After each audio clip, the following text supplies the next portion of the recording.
대림절 세 번째 주일 주님 앞에 나와 예배하는 우리 모든 성도님들에게 하나님 주시는 은혜와 평강과 영혼력의 강건함이 함께 하시기를 기원합니다. 이번 주 다음 주일 우리가 대림절기 성탄절기를 맞이하면서 예수님의 아기 예수 오심의 탄생, 그분의 오심에 관한 말씀을 나누고자 합니다. 먼저 우리의 온 세상의 소망 되시는 우리 주 예수님의 은혜가 우리 모든 성도님들에게 가득하기를 주의 이름으로 축원합니다. 오늘 본문 말씀은 예수님이 마국간에 오시는, 마국간에 출생하시는 유명한 말씀입니다. 예수님께서 이 땅에 오시던 2000년 전 그때 베들레헴은 어떤 상황이었을까? 그때 이스라엘은 어떤 현실 속에 있었던 것일까? 먼저 누가복음 2장 1절을 제가 읽겠습니다. 그때에 가이사 아구스도가 영을 내려 천하로 다 호적하라 하였다라고 시작합니다. 당시 로마의 황제였던 제정 로마의 첫 번째 황제 옥타비아누스라는 사람이 있습니다. 로마 역사상 가장 위대하고 가장 큰 땅과 가장 많은 재정과 군사를 가졌던 독보적인 황제입니다. 그 황제가 이제 자신이 가졌던 모든 식민지의 세금 부과와 앞으로 아프리카 땅을 정복하고 싶은 욕심 때문에 만 18세 이상 된 사람은 다 호적을 정리하라, 그 인원수를 세라 명을 내립니다. 그야말로 로마 최고의 황제가 명을 내리니까 모든 전 세계가 움직이기 시작합니다. 이스라엘도 그 당시에 식민지였기 때문에 어쩔 수 없이 남자 장정들이 쉽게 말하면 지금의 본적지를 향하여 가서 자기의 호적을 정리하는 일이 일어나게 된 것이죠. 그야말로 온 이스라엘의 만 18세 이상 남자들 전부가 다 이동하는 전국적인 이동이 시작된 것이죠. 그렇게 이미 나사렛에서 마리아를 데려다가 마리아와 함께 살고 있던 요셉도 이 명이 떨어지니까 어쩔 수 없이 자신의 본적지인 고향인 베들레헴에 가서 호적을 정리해야 되는 일이 벌어진 겁니다. 이 호적을 다시 하라, 호적을 명한 이 황제의 명령이 실제로 이 부부, 이 요셉을 이동하는 것처럼 보이지만 사실은 아기 예수의 출산이 임박한 이 요셉 마리아 부부를 베들레헴으로 하나님이 옮기시는 과정이죠. 여러분, 왜 하나님이 나사렛 동네에서 이미 성령으로 잉태하여 그 마리아를 데려다가 정혼한 몸으로 요셉과 함께 살고 있었을 때에 왜 이 복중에 있는 아기와 마리아와 요셉을 하나님이 베들레헴으로 이동시키는 것일까? 사실은 하나님의 역사가 있고 섭리가 있습니다. 그 섭리가 무엇인가? 메시아가 오실 때에 구약 성경에 보면 미가라는 선지자를 통하여 예수님께서 내가 메시아를 보낼 때, 그리스도를 보낼 때 반드시 이곳에서 태어날 것이다 약속한 말씀이 있습니다. 그것이 미가서 5장 2절에 나오는데 한번 다 함께 읽겠습니다. 함께 읽습니다. 베들레헴 에브라다야, 너는 유다 족속 중에 작을지라도 이스라엘을 다스리는 자가 내게서 내게로 나올 것이라. 그의 근본은 상고에 영원에 있느니라. 아멘. 내가 메시아를 보낼 것인데 그는 영원한 메시아다. 그의 높은 뜻, 그의 권세는 아름답다, 위대하다. 그런데 그 곳이 어디냐? 베들레헴 에브라다라는 곳이라는 거죠. 베들레헴 에브라다 하니까 다른 곳처럼 느껴지는데 우리말로 하면 한양 서울, 아산 온양 같은 곳의 다른 명칭으로 말하는 겁니다. 예루살렘으로부터 약 8km 정도 떨어진 베들레헴에 내가 내 아들 그리스도 메시아를 보낼 것이다.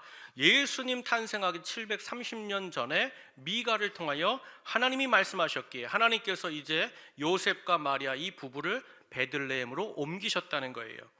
그렇다면 사랑하는 여러분, 왜 이스라엘의 많은 성읍 가운데 하나님께서는 그 헤브론이나 성막이 있던 실로가 아니라 그 베들레헴, 그 작은 성읍에 당신의 아들 독생자를 보내신다고 누누이 말씀하신 것일까?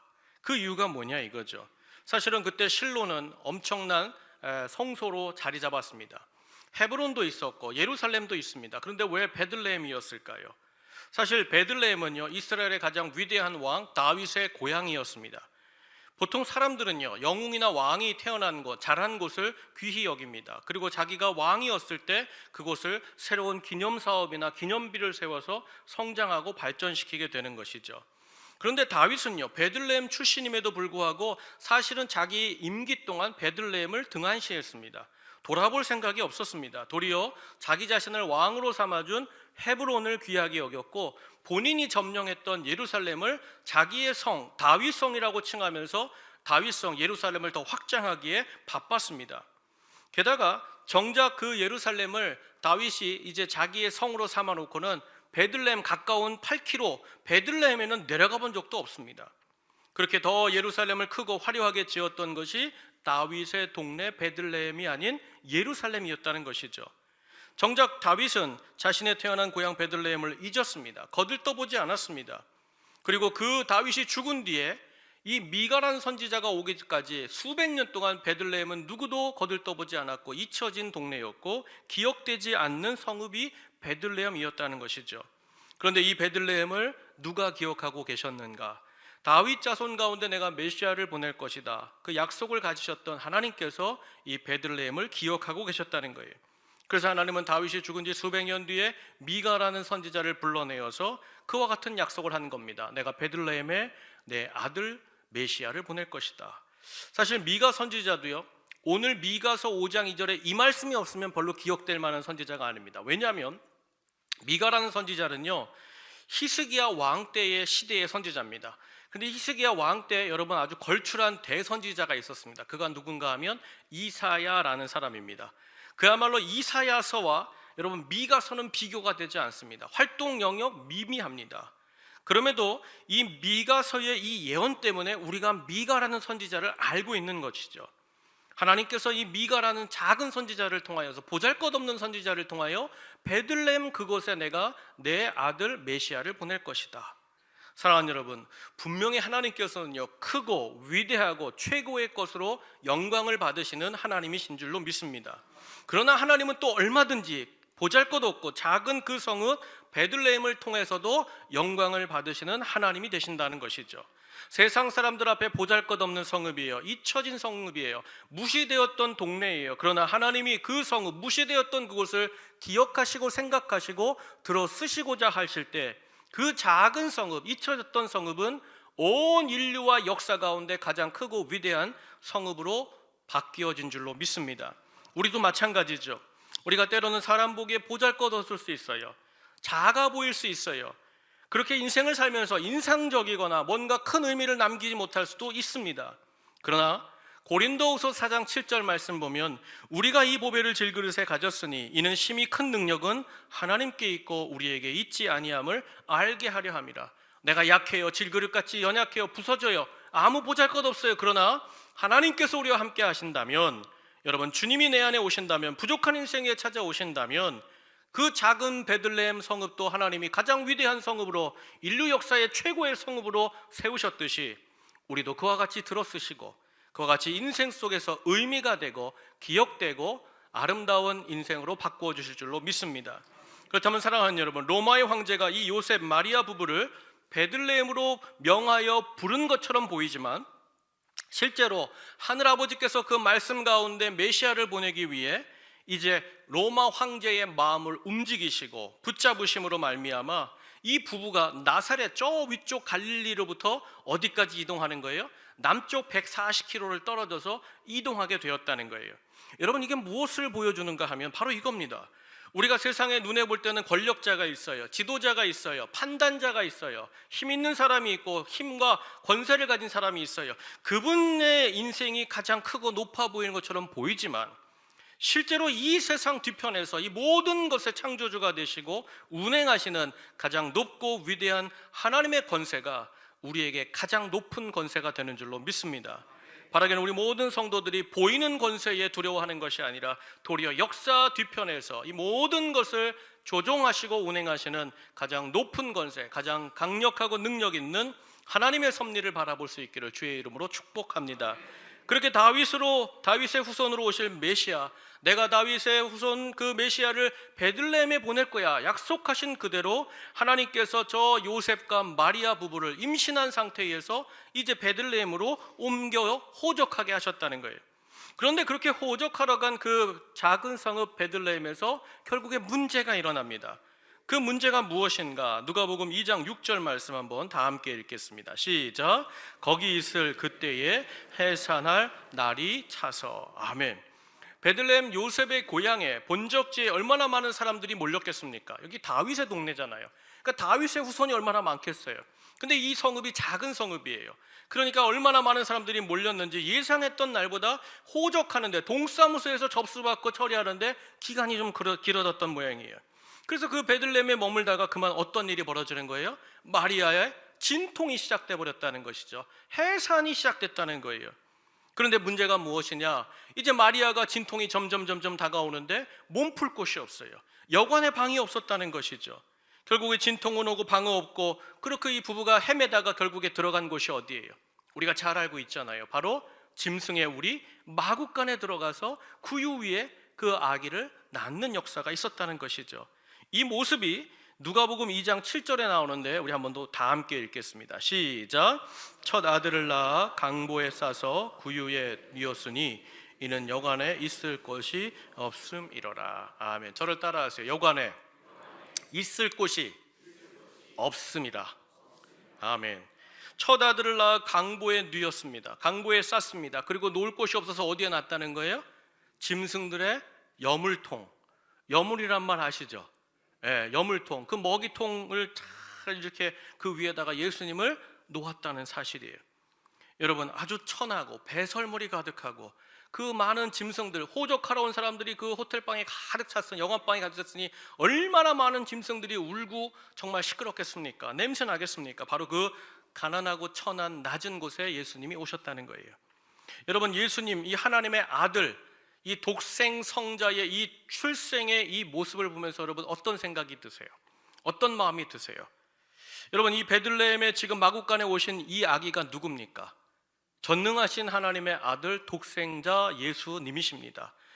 창세기에 아담과 하와가 에덴 동산 살 때에 뱀이 그들을 꼬여서 그들로 불순종하고 죄와 사망을 일으켰습니다. 그 유혹했던 사단의 머리통을 깨어 부수는, 크러쉬해버리는 그 유일한 하나님의 아들이 예수님이십니다.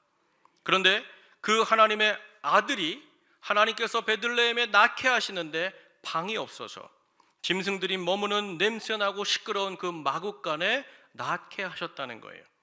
여러분, 이 출생의 모습에 대해서, 여러분 이 탄생에 대해서 어떤 생각을 갖고 계십니까? 말씀이니까 그냥 탄생했나 보다. 그렇지 않죠. 예를 들어볼게요. 현실적으로 예를 들을게요. 여러분의 가정에 시집간 따님이 있습니다. 아드님이 장성하여서 귀한 며느리를 우리 집에 데리고 들어왔어요. 근데 참 감사하게도 하나님께서 복중의 아기를 주신 거예요. 그렇게 3개월, 5개월, 7개월, 9개월 그 달수가 점점 차면서 이제 해산할 때가 오는 것이죠. 그럼 그때의 부모된 우리의 마음은 어때요? 부모된 사람들의 마음은, 행동은 무엇이 될까요? 그야말로 그 귀한 생명을 맞이하기 위해 여러분 어떤 준비를 하겠습니까? 시댁, 친정, 고모, 이모, 친구 다 가릴 것이 없죠. 그야말로 싸게란 싸게는 다 싸죠. 손 싸게, 발 싸게, 머리 싸게, 가슴 싸게, 베네저고리, 양말, 비타, 비상용품까지 그야말로 꼼꼼하게 다 출산 물품들을 정리하면서 만반의 준비를 하지 않습니까? 그럼 출산 물품만 준비합니까? 더 중요한 게 있잖아요. 해산할 때 진통이 오면 어떻게 해야 될까?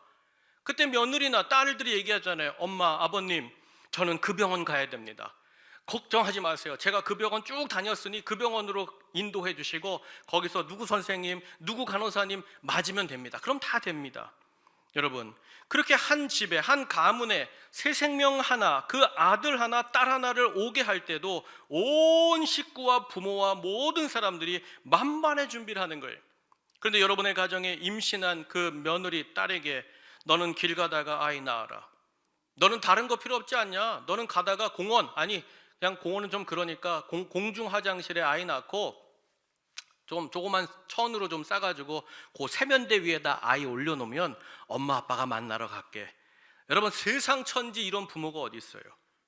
근데 지금 하늘 아버지라는 분이 당신의 아들을 출생케 하시는데, 그 귀한 독생자 이 땅에 보내시면서 출생을 시키는데 공중 화장실 정도면 양반이죠. 지금 어디로 보냈다는 거예요? 여러분, 짐승의 울음소리와 그 짐승의 배설물이 가득한 악취가 나는 그 마구간의 아들을 낳게 하시고, 사람들이 먹다 남은 그 찌꺼기를 담아서 짐승의 먹이로 주던 그 여물통, 그 구유 위에 아들을 누이게 했다는 거예요. 여러분, 이 출산이 정상적인 거예요. 여러분 가정에서 이렇게 출산하는 가정이 있습니까? 여러분 당사자인 마리아와 요셉의 마음은 어떻겠어요? 하나님이 직권적으로 15살 먹은 이 소녀에게 나타났어요. 아주 순진한 소녀를 꼬셔가지고는 네 뱃속에 내가 성령으로 내 아들을 보낼 거야. 그때의 마리아가 다 알잖아요. 유대인이니까 이 정혼법에 의하면 자기가 돌 맞아 죽는 거 알잖아요. 그럼에도 마리아가 뭐라 그래요? 하나님의 능력을 제가 믿습니다. 말씀대로 이루어지리라. 여러분 이건 생명을 건 결단을 한 거예요. 그리고 나서도 그가 그 고민할 때에 정혼한 요셉에게 나타나서 요셉이 가만히 끊고자 했잖아요. 그러면 또 천사가 나타나서 야 요셉아 걱정하지 말아라. 그는 하나님의 아들을 품은 거야. 너는 그와 같이 하나님의 그 자손을 오게 하는 큰 하나님의 도구가 될 것이다. 그 말씀에 요셉도 아멘 했잖아요. 여러분 인생을 하나님 앞에 이렇게 결단했던 이 두 부부 아닙니까? 그러면 여러분 이 두 부부에게 여러분 정말 말씀과 믿음으로 여기까지 이른 두 부부에게 여러분 10개월이 지나서 해산할 때가 됐다면 그야말로 140km 멀리 떨어진 나사렛에 내려가게 할 것도 아니고 막상 출산해야 되는데 고향으로도 못 들어가게 되고 낯선 객지에서 베들레헴에서 친정 식구, 시댁 식구 도와줄 친구 하나가 없는 이런 상태에서 방 하나도 없다면 하나님이 어떻게 해주셔야 돼요? 최소한 100번 양보해서 어떤 사람들이 이제 방을 헤매고 있을 때 요셉과 마리아를 찾아옵니다. 요셉과 마리아죠. 네 맞습니다. 네 하나님께서 여호와 이래 우리를 준비했습니다. 우리 집으로 가시죠. 집에 가시면 하나님이 우리 모든 사람들에게 얘기해서 우리가 출산 준비를 마쳤습니다. 걱정하지 마십시오. 하나님의 여러 당신들을 준비했습니다. 이 정도는 해주셔야 되잖아요. 출산을 위해 우리가 돕겠습니다. 최소한 이 정도는 사람이 돼야지 여러분 마음 편하게 출산하고 그 아기를 젖먹이고 그 아이를 잘 기를 수 있지 않겠습니까? 그런데 지금 낯선 땅입니다. 도와줄 사람 아무도 없습니다. 객지입니다. 마음 편히 낳을 방 하나가 없게 주님께서 이 하나님 아버지께서 이 아들을 낳게 하셨다. 여러분 이게 얼마나 당황되고 황당한 일이 되겠느냐 이것이죠. 게다가 출산하는 이야기가 보통 악입니까? 하나님께서 이는 저가 온 백성을 구원할 구세주다. 그 아들을 예수라 하라. 이 아들의 나라가 영원하리라. 영원한 왕이다. 여러 번 구약에서 하나님께서는 이 가정에게 이 말씀을 주셨어요. 여러분 저는요 전능하신 하나님을 믿는 사람입니다. 저는 하나님의 말씀을 믿는 목사입니다. 여러분 쉽게 말하면요 하나님께서는 말씀으로 없는 것을 있게 하시는 창조주가 되시고 지금까지 하나님은 모든 역사에 간섭을 하시고 그 하늘의 권세는 가장 높은 권세로 인정합니다. 그래서 하나님이 열 자가 열면 닫을 자가 없고 닫으면 열 분이 없는 것을 저는 믿고 목회합니다. 우리도 마찬가지죠. 우리도 전능하신 하나님을 믿고 얼마든지 하나님은 당장에 베들레헴에 여관방이 없다? 그러면 거기 차지한 사람들 다 내어보내시고 얼마든지 방을 예비해 줄 수 있는 전능하신 하나님임을 저는 믿습니다. 마리아와 이 아기 예수님을 위해서 방 한 칸 정도가 아니라 주님은 얼마든지 그 작은 성읍 베들레헴에 궁과 성전을 쌓아놓고 이 아기를 맞이할 수 있는 전능한 창조주 하나님 아버지가 되시는 줄로 믿습니다. 앞에서 이미 보았듯이 호적하라. 로마 황제의 마음도 마음대로 좌지우지할 수 있는 하나님께서 여러분 당장 호적하는 일로 베들레헴에 좀 사람이 몰렸다 치로 일시적인 몰림 현상이 있지만 여러분 하나님은요 사람들의 이 몰림 현상 때문에 방 한 칸을 준비하지 못할 정도로 능력이 없거나 부실하신 하나님이 아니라는 말씀이에요. 그렇다면 사랑하는 여러분 왜 하늘 아버지께서 그 귀한 아들 이 땅의 가장 구원자요 영원한 왕이라는 그 독생 성자를 보내실 때에 출생하실 때에 왜 낮고 천하고 냄새나고 시끄러운 그곳에 그 예수 그리스도를 낳게 두셨느냐 이거예요. 어떻게 하늘의 그 귀한 아들 예수님을 이렇게 더럽고 추하고 정말 모든 것이 시끄러운 그곳에 낳게 하셨냐 이거죠. 그 천 하나가 준비되지 않아서 강보에 싸서 구유에 누였다 그러는데 여러분 강보가 뭔지 아십니까? 강보가 천이라고 생각하시면 오해예요. 강보라는 말은 뭐냐면 여자들이 겉옷을 입고 다니는데 그 끝단을 강보라 그래요. 그러니까 해산할 때가 됐는데 마리아도 준비가 안 됐던 모양이에요. 이 호적하면서 길어지니까 갑자기 해산날이 오니까 어떻게 되는 거예요? 아이를 쌀 것이 없으니까 자기 겉옷의 끝자락을 쭉 찢어가지고는 거기에 아이를 싸서 누일 곳이 없으니까 어디다 놓은 거예요? 말름을 통해 놨다는 거예요. 여러분 왜 하나님이 이와 같이 이 아들을 이렇게 보내셨던 것일까요? 하나님도 사람이 이렇게 많이 몰릴 줄은 모르셨던 것 같아요. 그렇죠? 아니면 마리아가 좀 이렇게 조산기가 있어서 빨리 날 줄 모르셨기 때문에 이와 같이 내팽겨주고 야 니들이 알아서 나라 이렇게 하신 걸까요? 아니죠. 여러분, 우리가 종종 인생을 살면서 우리 앞에 닥치는 어려움이 있어요. 예상하지도 못한 어려움이 있어요. 상상하지도 못했던 일들이 찾아올 때가 있어요. 그럼 우리 마음속에 이런 생각이 들 때가 있어요. 하나님, 나 잘 모르시는 것 같아. 하나님, 이 문제와 상황에 깜깜하신 거 아니야? 여러분, 하나님이 우리 인생에 관심이 없거나 깜깜한 분이 아닙니다. 하나님이 행하시는 모든 일에는 이유가 있고 뜻이 있고 목적이 있는 줄로 저는 믿습니다. 그럼 왜 이렇게 하나님께서 예수님을 이렇게 낮고 천한 냄새가 나고 시끄러운 이런 마구간 그 구유 위에 오게 하신 것일까? 여러분, 어떻게 생각하세요? 그 답이요, 목동들의 고백에서 나옵니다. 누가복음 2장 11절 제가 읽겠습니다. 오늘 다윗의 동네에 너희를 위하여 구주가 나셨으니 곧 그리스도 주시니라. 12절 다 함께 읽습니다. 시작. 너희가 가서 강보에 쌓여 구유에 뉘어 있는 아기를 보리니 이것이 너희에게 표적이니라 하더니. 아멘. 저를 따라하세요. 이것이 표적이니라. 아멘. 구주가 나셨는데 구주가 강보에 쌓여 구유에 있을 거야. 그런데 이것이 하나님께서 이와 같이 보내시는, 이 아들을 보내시는 표적이라는 거예요. 여러분, 표적이라는 것이 뭐예요? 사인이에요. 예증이에요. 먼저 될 일을 지금 보여주시는 게 표징입니다. 표적입니다. 왜 하나님께서 그 아들 예수 그리스도를 이 마구간 그 구유에 인도하셨는가? 바로 예수님의 이 출생의 모습이 바로 예수님의 인생 전반을 보여준다는 거예요. 이것이 서론이라는 거예요. 예수님은 이 땅에서 어떤 분이냐? 가장 천하고 낮은 사람들과 함께 하시기 위해 오시는 분이라는 사실이죠. 그러니까 하나님의 능력이 없어서 방한칸을 준비하지 못한 것이 아니라 이와 같이 그 당시에 가장 낮고 천한 그곳에 예수님이 오신 것은 예수님이 앞으로 어떤 인생을 살 것인가, 어떤 인생들을 찾아가 낼 것인가, 그리고 그 인생을 어떻게 바꾸실 것인가, 거기에 대한 상징이라는 거예요. 그럼 예수님이 천한 곳 가난한 모습으로 이곳에 오신 그 말구유에 오신 그 목적과 하나님의 메시지는 무엇이냐? 누가복음 2장 11절 상반절에 이렇게 기록되어 있죠. 오늘 다윗의 동네에 너희를 위하여. 이렇게 오신 분명한 목적은 뭐예요? 우리를 위하여 이와 같이 오셨다는 거예요. 사랑하는 여러분, 예수님은 하나님의 아들입니다. 전능하신 주님이시죠. 사실 예루살렘이나 헤브론 그 어떤 지체 높은 집에 태어나도 뭐라 할 사람 없습니다. 왜냐하면 그분은 왕이시고 영원한 분이시기 때문이죠. 그런데 세상에서 가장 귀하고 높고 위대하신 그분이 가장 천한 말구유 낮은 곳에 찾아오셨습니다. 여러분, 무슨 뜻이냐? 한 사람이 높고 낮고 배우고 못 배우고 지식이 많고 적고에 관계없이 누구든지 이 예수님을 만날 수 있도록 가장 낮은 자리에 주님이 찾아와 주셨다는 거예요. 여러분, 그 증거가 뭘까요? 성탄에요, 베들레헴의 그 가난한 목동들, 양을 치던 목자들에게 천사가 나타납니다. 오늘날 너희 이 동네에 구주가 나셨으니 곧 그리스도 주시니라. 그때요, 그들이 그 말씀을 듣고 서슴없이 마구간에 찾아와서 예수님께 예배할 수 있었던 것은, 여러분, 예수님이 마구간에 나셨기 때문에 그래요. 누구나 들락거릴 수 있는 그 마구간에 나셨기 때문이라는 거죠. 만일 예수님이 그 당시에 왕궁에 나셨다면, 지체 높은 귀족의 자제로 태어났다면, 여러분, 이 목동들이 그 왕궁 대문이나 통과할 수 있었겠어요? 지체 높은 집에 그 대문이라도 넘어갈 수 있었겠습니까? 못했을 거예요. 그런데 예수님께서는 그 누구라도 자신을 찾아올 수 있도록 가장 낮은 곳에서 얼마든지 나를 찾아오는 사람을 만나시는 주님이 되시겠다, 그 상징으로 예수님께서 낮고 천한 곳에 오셨다는 거예요.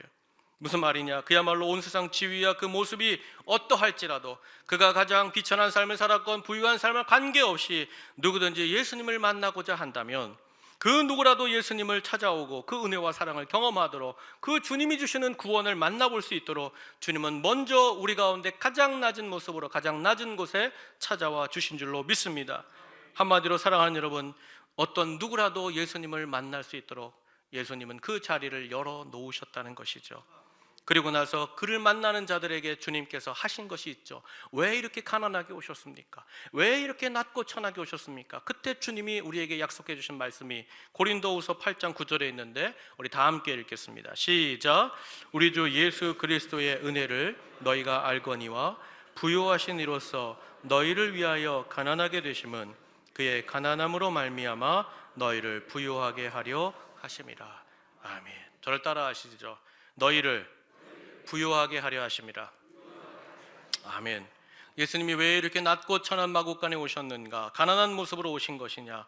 오늘 예수 믿은 나, 그래서 예수님을 찾은 나, 그 나를 가장 부유하고 가장 복되고 풍성한 인생으로 바꾸시기 위해 나에게 그 구원의 본질, 예수님이 이 땅에서 행하실 역사를 먼저 보여주신 줄로 믿습니다. 그리고 오늘 말씀 7절 마지막에 보면 또 하나의 표적이 나와요. 그 표적이 무엇이냐? 이는 여관에 있을 곳이 없음이로라. 여러분, 이것도 표적입니다. 왜 여관에 방이 없었을까? 여러분, 당시 예루살렘 베들레헴에 방이 없다는 이 말이 무슨 뜻일까요? 여관에 머물 곳이 없다는 이 말이 무엇일까? 이것도 표적이라고 하는데 그럼 뜻이 뭐냐 이거예요. 여러분, 실제로 예수님이 오신 2000년 전 그 시대 속에 예수님을 알아보고 양보한 사람이 없었다는 거예요. 얼마나 많은 사람이 그 베들레헴에 와서 그 방들을 다 차지하고 있었겠습니까? 그런데 그 베들레헴의 방을 차지한 그 누구 한 사람도 예수님께 방을 내어드리지 않았다, 결단하지 않았다는 거예요. 여러분, 베들레헴이란 동네는요, 이렇게 마을이 있고 거기에 호텔, 여관이 몇 개 있는 게 아니라 그냥 호텔 타운이에요. 여관 타운이에요. 그래서 베트라는 말은 집이고 레함이라는 말은 양식을 말합니다. 여러분, 숙박이 가능한 곳이 어디예요? 호텔이죠. 여관촌이죠. 그야말로 예루살렘으로 올라가는 모든 순례객들이 다 머물러서 잠을 자고 올라가도 될 만한 그런 여관방들을 많이 가진 동네가 베들레헴입니다. 무슨 말이냐? 예수님이 진짜 들어갈 방이 없던 것이 아니라 모든 사람이 다 그 방을 차지하고 예수님을 위해 내어놓을 수 있는 결단이 없었다는 사실이에요. 내 방을 좀 쓰십시오라는 사람이 단 한 사람도 없었다는 것이 그 여관의 방이 머물 곳이 없다는 뜻이라는 것이죠. 이 모습을 요한복음에서는 이렇게 기록했어요. 요한복음 1장 10절 11절 제가 읽겠습니다. 세상이 그를 알지 못하였고 자기 땅에 오매 자기 백성이 영접하지 아니하였다. 주님이 이 땅에 오셨는데 누구도 주님을 알아본 사람이 없고 자기 것을 내어드린 사람이 없었다. 그것이 여관에 머물 곳이 없었다라는 말씀이라는 거죠. 그렇다면 사랑하는 여러분, 여관에 머물 곳이 없었던 것은 그 당시 2000년 전 베들레헴 그 땅에서만의 일입니까? 오늘도요, 예수님을 몰라보는 일들이 우리 안에서 일어나고 있지 않습니까? 내 마음에 주님을 모실 방을 준비도 하지 않습니다. 내어놓을 생각도 없어요. 양보할 마음도 전혀 없이 믿는 자라고 살아가고 있는 것은 아닙니까? 예수 잘 믿고 신앙생활하자, 하나님 앞에 시간과 물질과 헌신하며 주님을 위한 삶을 살자. 내가 그런 구원을 받았으니 주님으로 말미암아 부유한 삶을 사니 나는 주님께 내 모든 인생의 방들을 열어드리리라. 그런 여유가 없다는 거예요. 그럴 시간이 없다는 거예요. 그렇다면 사랑하는 여러분, 제가 여러분에게 이 아침에 여쭙겠습니다. 이 아침 주님 앞에 예배하는 여러분들에게는 예수님을 위해 내어드릴 방이 있습니까? 없습니까? 여러분 안에는 주님을 위해 내어드릴 공간이 있습니까? 없습니까? 여러분, 우리의 일주일의 시간, 예를 들면 시간이 198시간입니다. 일주일의 시간이 분으로 따지면 11,880분입니다. 그 시간 다 내 겁니다. 그 시간 중에 얼마나 주님께 내어드리고 있습니까? 그 시간 중에 얼마나 많은 것들을 주님 앞에 내가 주님 쓰십시오, 이 시간을 주님 내어드리겠습니다, 주님께 내어드리고 있습니까? 여러분, 통장에 여러분들 다 잔고가 있으실 거예요. 지나가는 꼬마 아이도 자기가 까까를 사 먹기, 과자를 사 먹기 위해 호주머니에 동전이나 지폐를 들고 다닙니다. 여러분의 그 모든 물질과 모든 시간과 탤런트와 헌신 가운데 주님께 얼마를 내어드리고 있습니까? 여유가 없다는 말, 시간이 없다는 말, 그럴 마음이 없다는 말. 사랑하는 여러분, 정작 주님이 내 안에 찾아오셨음에도 불구하고 아직 주님이 어떤 분인가? 그분의 가치와 세상의 가치를 비교합니다. 그리고는 정작 세상의 가치가 더 나에게 필요한 것이 아닌가 하고 내 중심과 내 마음이 그걸로 흘러가 버리는 것이죠. 내가 사는 이 현실과 내가 사는 이 세상에 필요한 것들이 더 중하다고 여기니까 내 것을 주님 앞에 내어드리지 못하는 거예요. 주님을 내 공간 안에 모셔드리지 못하고 있다는 것이죠. 바라기는 우리를 위하여 찾아오시는 구원자 예수 그리스도를 위하여 여러분의 모든 방들을 활짝 모셔드리는 이 아침 되시기를 주의 이름으로 축원합니다. 그렇다면 사랑하는 여러분, 이제 정말 중요한 거 한 가지 나누죠. 우리가 우리의 마음을 열어서 주님께 내 모든 삶의 공간마다 주님을 초대하고 그 주님을 모실 때에 우리 인생은 어떻게 바뀔까요? 우리 인생에 어떤 일이 일어날까요? 우리 가정에 예수님을 모셔드릴 때 주님 이곳에 찾아오십시오. 제 방을 드리겠습니다. 제 시간을 드리겠습니다. 제 물질과 헌신을 주님께 드리겠습니다. 그때마다 주님을 모시는 그 가정과 인생이 어떤 복을 받느냐 이거예요. 여러분, 그 복과 역사가 다시 우리가 마국간에 들어가면 기록되어 있어요. 누가복음 2장 20절 말씀 한번 다 함께 읽겠습니다. 시작. 목자들은 자기들에게 이르던 바와 같이 듣고 본 그 모든 것으로 인하여 하나님께 영광을 돌리고 찬송하며 돌아가니라. 아멘. 저를 따라하시죠. 찬송하며 돌아가니라. 여러분, 이 모습 어떤 모습이에요? 양치던 목자들이 이제 예수님이 탄생하셨다는 그 소식을 듣고 예수님 앞에 나와 하나님의 그 어린 양께 이 땅에서 첫 예배를 드렸다는 거예요. 첫 번째 예수님 앞에 경배를 드렸다는 것이죠. 그 목동 이후에 누가 찾아옵니까? 그 당시에 가장 낮은 계층이 누구예요? 목동들이었습니다. 그럼 그 당시에 가장 높은 권세는 누굴까요? 박사들입니다. 동방 박사가 이 목동이 물러가는 그 순간에 찾아오는 거예요. 이 동방의 박사들이 어떻게 합니까? 구유 위에 계신 아기 예수를 보고 뭘 드렸다 그래요? 황금과 유향과 몰약을 드리고 엎드려 뭐 했다? 경배했다. 예배가 1부, 2부가 이어지는 거예요. 여러분 보세요. 이 모습이 뭐예요? 그 더럽고 추악했던 그곳 마국간에 예수님 한 분이 오시니까, 그 예수님이 임재하시니까 그분으로 말미암아 더럽고 배설물의 냄새와 시끄러운 짐승들의 울음소리가 가득했던 그곳이 이 땅에서 가장 빛나고 거룩한 예배당이 된 줄로 믿습니다. 성지로 바뀌었다는 거예요. 사랑하는 여러분, 오늘 우리가 예수님을 모신 인생 가정도 마찬가지입니다. 솔직히 지금 우리 안을 들여다보세요. 내 마음을 들여다보세요. 얼마나 더럽고 추악한 것들이 가득합니까? 세상의 울음소리가 얼마나 가득합니까? 시끄러워서 내 영혼이 흔들리지 않습니까? 저 옛날 베들레헴 그 마국간의 짐승들의 그 울부짖는 소리와 그 배설물의 냄새하고는 비교할 수 없이 더럽고 추악한 것이 우리 마음의 마국간 아닙니까? 그러나 예수님 한 분을 내가 모시어드리면 이곳으로 오시옵소서, 내 마음의 방으로 찾아오시옵소서. 주님을 내 인생과 가정에 모실 때 나는 주님을 예배하는 거룩한 예배자가 되고, 네 더럽고 추악한 이곳은 하나님과 만나는 거룩한 예배당이 되고, 그 인생은 아름답고 빛나는 영광의 땅으로 변화되는 줄로 믿습니다. 여러분, 로마서 5장 2절 말씀에 이와 같은 약속이 있어요. 또한 그로 말미암아 우리가 믿음으로 서 있는 이 은혜에 들어감을 얻었으며 하나님의 영광을 바라고 즐거워하느니라. 네 예수 그리스도 그로 말미암아 내 마음속에 모실 때 내 인생은 하나님 앞에 즐겁고 영광스러운 인생이 시작될 거야. 바라기는 이 아침 예수 그리스도를 모심이 내 인생의 가정과 내 삶의 새로운 역사요, 또다시 거룩한 삶을 시작할 수 있는 동기요, 힘이요, 능력이 되는 우리 모든 성도들의 인생이 되기를 주의 이름으로 축원합니다.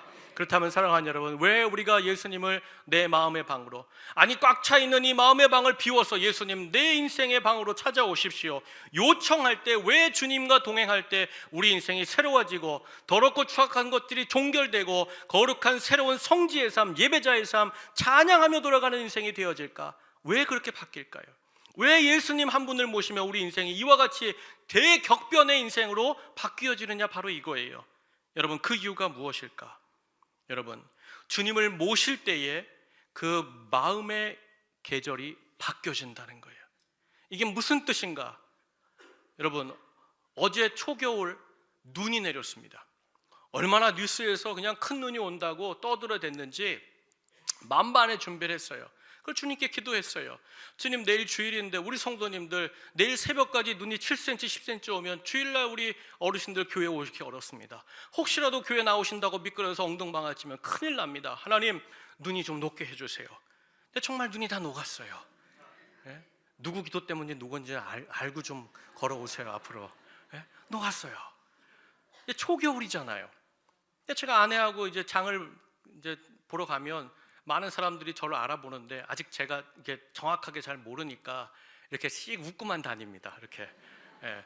근데 어떤 분이 저하고 악수하는데 목사님 신라면 사셨대요? 그러고 나가셨어요. 그래서 내가 이제 마트 안 가겠다 그랬어요. 아내한테 무거운 거 들 때만 내가 같이 하겠다 했는데, 지난주에 제가 마트를 아내하고 이제 무거운 걸 사러 가는 바람에 같이 갔어요. 근데 마트 입구에 딸기가 나와 있는 거예요. 딸기가. 그리고 이렇게 그 채소 지낼 때 봤더니 요만한 작은 수박이 하나 있어요. 여러분, 딸기는 어느 계절 과일이에요? 어떻게 아세요? 여름 수박 맞죠? 근데 뭐가 나와 있어요? 초겨울인데 딸기가 가득 쌓여 있고 그 진열대에는 여름 수박도 있는 거예요. 여러분, 어떻게 초겨울의 입구인데 아직 봄이 오려면 멀었는데 이 딸기가 나와 있고 여름 수박이 나와 있는 것일까? 그 이유가 뭘까요? 딸기를, 여름 수박을 기르는 그 비닐하우스에 계절이 바뀌었다는 거예요. 밖은 분명히 초겨울, 눈이 내리고 어둡고 차가운 바람이 불지만 막막한 계절이지만 마찬가지로 그 인생 안에 주님이 찾아오시면 주님께서 감사와 찬양을 둘러싸며 역사로 하시며 그 기쁨과 광명의 빛으로 그 마음의 계절이 그리스도의 계절로 바뀌는 거예요. 그럼 뭐가 맺혀요? 그리스도의 열매가 맺히는 거예요. 여러분, 주님을 모시는 건 우리 인생의 계절을 바꾸는 일이에요. 여러분, 계절이 바뀌면 그리스도의 영광이 나타나고 기쁨과 감사와 회복의 열매가 우리 가운데 나타나는 줄로 믿습니다. 그러면 사랑하는 여러분, 여러분 인생 안에 주변으로부터 수많은 시끄러운 소리 들립니까? 절망과 어지러운 소리로 내 영혼이 흔들리고 내 가정이 어찌할 바를 모르고 우왕좌왕하는 가정이 있어요. 썩어가는 저 악취, 내 죄악의 잘못된 습관, 그리고 사람들과의 얽힌 잘못된 그 악취로 말미암아서 정말 내 영혼의 호흡이 제대로 되지 않고 이와 같은 상태에서 내가 이와 같이 죄와 이 잘못된 습관에 묶여서 내가 어떻게 하나님 앞에 예배할 수 있을까? 다시 거룩한 자로 하나님 앞에 신실한 자로 어떻게 설 수 있을까? 머뭇거리는 분이 계세요. 여러분의 인생에 찾아온 차가운 바람, 어두움, 그 계절 때문에 여러분 마음이 어둡고 정말 흔들리는 분이 계세요. 여러분, 요한계시록 3장 20절에 주님이 우리한테 약속하신 약속의 말씀이 있어요. 우리 한번 다 함께 읽겠습니다. 시작. 볼지어다 내가 문 밖에 서서 두드리노니 누구든지 내 음성을 듣고 문을 열면 내가 그에게 들어가 그와 더불어 먹고 그는 나와 더불어 먹으리라. 아멘. 저를 따라하시죠. 내가 너와 더불어 먹으리라. 내가 너와 함께 살리라. 아멘. 마음의 문을 열면 주님께서 우리 가운데 찾아오셔서 주님과 더불어 살고 주님으로 말미암아 그리스도의 계절을 맞이하고 그 계절에 합당한 예수 그리스도의 열매들을 누리며 먹으며 살게 될 줄로 믿습니다. 바라기는 사랑하는 여러분, 이 아침 마음의 문을 열고 여러분 그리스도의 계절을 받아들이는 우리 성도들 되시길 주의 이름으로 축복합니다. 그러므로 2025년 이렇게 세보니까요, 대림절은 10일이 남았어요. 성탄절까지 10일이 남았어요. 여러분, 대림절, 이 성탄절, 12월 연말, 여러분 흥겹게 풍덩풍덩 세상의 리듬에 춤추지 마세요. 도리어 내 자신을 돌아다 보세요. 내 자신 시끄럽고 복잡하고 어지럽고 냄새나고 추악한 이 마구간 같은 이 마음속 주님 오시기 원합니다. 주님, 어두운 내 마음속에 이 불안하고 흔들리는 내 가정 속에 찾아와 주시옵소서. 이곳에 좌정하여 주시옵소서. 주님, 내 방을 내어드리겠습니다. 내 공간을 내어드리겠습니다. 내 시간을 내어드리겠습니다. 주님, 열망합니다. 우리를 붙잡아 주시옵소서. 임재하시옵소서. 그렇게 주님을 모시어 드리는 인생마다 반드시 주님께서 그 계절을 바꾸시고 그 계절은 그리스도의 계절로, 영광의 계절로 가히 모든 회복과 기쁨의 열매들을 하나님이 우리 모든 성도들에게 베풀어 주실 줄로 믿습니다. 여러분, 이것이 날마다 더불어 먹는 삶이죠. 더불어 주님으로 사는 인생이 될 줄로 믿습니다. 바라기는 오늘 나를 위해 오시는 주님을 외면하지 마십시오. 오늘을 위해 나를 위해 오시는 가장 비천한 모습으로 나 같은 자도 오라고 부르시는 그 주님 앞에 달려나가 내 마음을 활짝 열어서 주님, 나와 함께 하시옵소서. 주님, 내 인생을 찾아와 주시옵소서. 그리고 주님과 함께 그리스도의 계절을 향하여서, 열매를 향하여서 힘차게 걸어가는 우리 귀한 모든 온천제일의 성도님들 가정, 우리 교회가 되기를 주의 이름으로 간절히 축원합니다. 우리 말씀 붙잡고 기도하면 좋겠습니다. 사랑하는 여러분, 오늘 마음을 열어서 주님을 모시고자 한 그 인생과 가정에 주님은 찾아가십니다. 그리고 지나간 모든 과거의 인생, 죄악과 쓰레기로 가득한 그 인생이 아니라 이제는 주님과 함께 새로운 예배다로, 새로운 성지의 땅으로 더불어 먹고 사는 그리스도의 계절로 우리를 채워주십니다.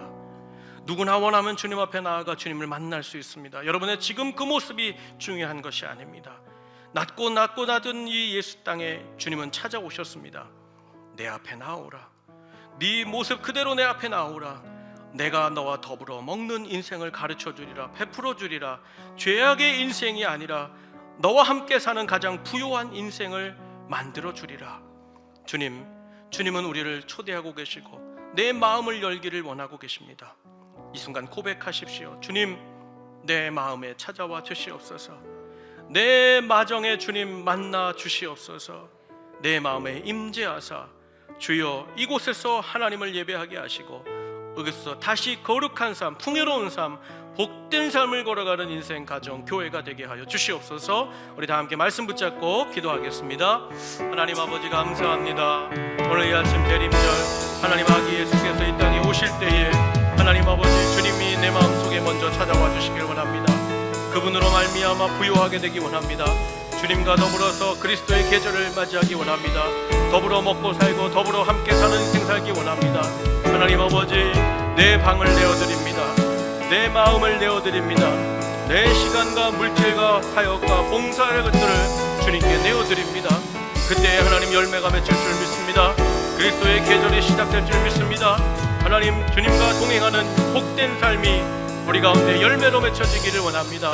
주님 은혜를 베풀어 주시고 역사하시고 이 아침 기도하고 마음을 여는 모든 자를 찾아가 임재하시고 자정하시사 저들의 삶에 하나님 아버지 복으로 영광으로 새 생명으로 거룩한 삶으로 예배자의 삶으로 인도하여 주시옵소서. 찬송하며 돌아가는 이 아침 되게 하여 주시옵소서. 하나님 모든 의심과 걱정이 사라지고 주님과 더불어 먹은 삶을 살며 그리스도의 땅을 향하여 그리스도의 영광을 향하여 걸어가는 귀한 인생들 되게 하여 주시옵소서. 감사합니다. 살아계신 하나님 감사합니다. 오늘 이 아침 주님 내 안에 오시기를 원합니다. 내 가정에 찾아와 주시기를 원합니다. 내 자손과 가문 위에 함께 하시기를 원합니다. 하나님이 그동안 있었던 모든 절망과 아픔과 시끄러움과 악취나는 죄악의 삶이 끊어지게 하여 주시고 이제는 내 안에 오신 예수 그리스도로 말미암아 복된 삶을 살게 하시고 거룩한 삶을 살게 하시고 예수님의 계절을 통하여서 그 열매를 누리며 더불어 먹고 사는 인생 되게 하여 주시옵소서. 주님 이 아침 원하고 바라는 모든 성도들에게 충만히 임하여 주시옵소서. 우리 구주 예수님의 귀하신 이름으로 감사하며 기도하옵나이다. 아멘. 우리 다 함께 자리에서 일어나셔서 하늘의 문을 여소서 함께 찬양하고 축도함으로 예배를 마치겠습니다.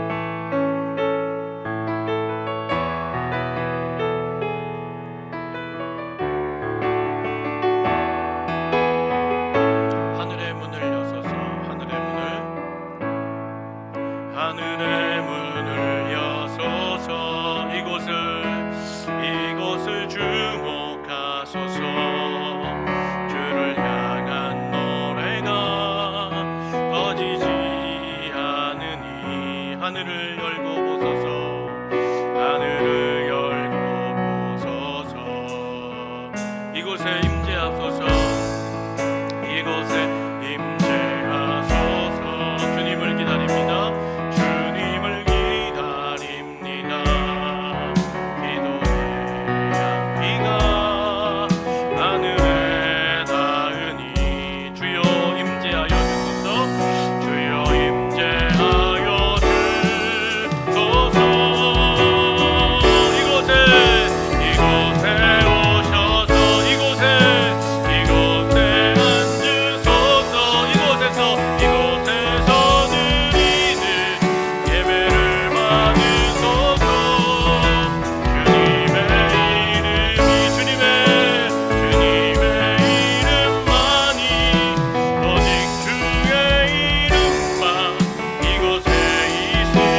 예배당에 이곳에 오셔서 이곳에 앉으소서.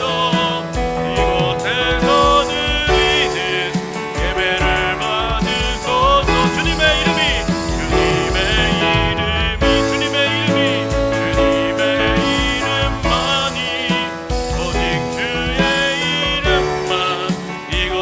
다시 한번 마지막으로 주여 오시옵소서. 이곳에 오셔서 이곳에 앉으소서. 이곳에서 드리는 예배를 받으소서. 주님의 이름만이 오직 주의 이름만 이곳에 있습니다. 하나님 감사합니다. 주님, 내 마음에 와 계시는 주님 다 내어드립니다. 어둡고 힘들었고 절망스럽고 시끄러웠습니다. 불편했습니다. 세상에 악취가 가득했던 인생이었고 그런 영혼이었습니다. 그러나 주님, 오늘 오시어서 나로 거룩한 땅이 되게 하시고 거룩한 예배자가 되게 하시고 이제 주님 찬송하며 돌아가 주님과 더불어 먹고 사는 인생 되게 하셨으니 감사합니다. 그리스도의 계절을 주시옵소서. 그리스도의 열매들을 누리게 하여 주시옵소서. 주와 함께 사는 것이 얼마나 기쁘고 감사한지 결단하여 싸우니 내 마음에 오시옵소서. 이제는 우리 구주 예수 그리스도의 은혜와 하늘아버지의 무한하신 사랑하심과 성령의 감화감동 교제 교통하심이 주여 내 인생을 내어드립니다. 내 가정을 내어드립니다. 내 모든 공간에 주님 임재하여 주시고 그리스도의 계절의 열매들을 맺혀 주시옵소서. 인생 마지막 그 순간까지 주와 더불어 먹기를 원하나이다. 주님과 함께 살기를 원하나이다. 하나님 앞에 감사로 결단하며 나아가는 우리 사랑하는 모든 온천제일 성도들의 머리 위에 그 가정과 자녀들과 삶의 모든 터전 위에 주님이 아름다운 공동체로 거룩한 예배하는 장소로 이곳에 항상 동행하시는 우리 온천제일교회 위에 이 나라와 이 민족 위에 이제로부터 영원토록 함께 계시기를 간절히 축원하옵나이다. 아멘, 아멘, 아멘.